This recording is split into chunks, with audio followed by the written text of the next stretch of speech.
వచ్చినప్పుడు మీ అప్లైనర్స్ ఎవరైతే ఇక్కడికి ఇన్వైట్ చేస్తారో రెస్పెక్ట్ ఇచ్చి ఇమీడియట్గా ఈ రోజు డిస్ట్రిబ్యూషన్ ఐడి నెంబర్ తీసుకోండి, ఇక్కడ ప్రొడక్ట్ తీసుకోండి. ఆల్రెడీ ఇక్కడ 7 గంటల వరకు stock point right. Number two so decisions అంతా బాగానే ఉంది.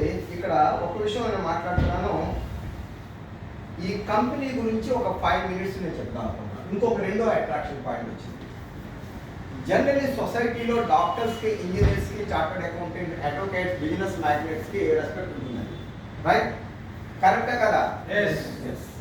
సో 2016లో ఇది హై లెవెల్ కమిటీ, మళ్ళీ రిపీట్ చేస్తున్నాను, 2016లో high level committee department of commerce and industry, government of India high level committee వేసిందండి. అందులో ఒక పెద్ద కంపెనీ, ఢిల్లీ కంపెనీకి పెద్ద కన్సల్టెంట్గా ఇచ్చారు. అందులో ఏం చెప్పారంటే 2030, అఫ్కోర్స్ 2025 ఇప్పుడు మార్చారండి, 2030కి ఈరోజు సొసైటీలో ఎవరికైతే రెస్పెక్ట్ ఉందో అంతే రెస్పెక్ట్ డైరెక్ట్ మార్కెటింగ్ ప్రొఫెషనల్ ఉంటుంది. ఆ పాయింట్ కూడా నాకు కనెక్ట్ అయింది. ఒకటి వరల్డ్ టూరు, రెండోది వచ్చి ప్రొఫెషనల్ రెస్పెక్ట్. మూడో విషయం, మూడో పాయింట్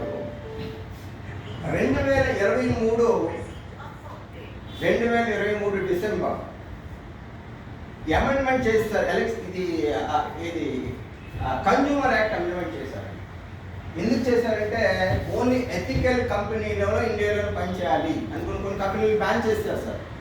సో అందులో ఈ వెస్టేజ్ కంపెనీ నెంబర్ 1 ఇండియా వరల్డ్లో పెట్టారు. ఈ 3 పాయింట్ నాకు కనెక్ట్ అయింది.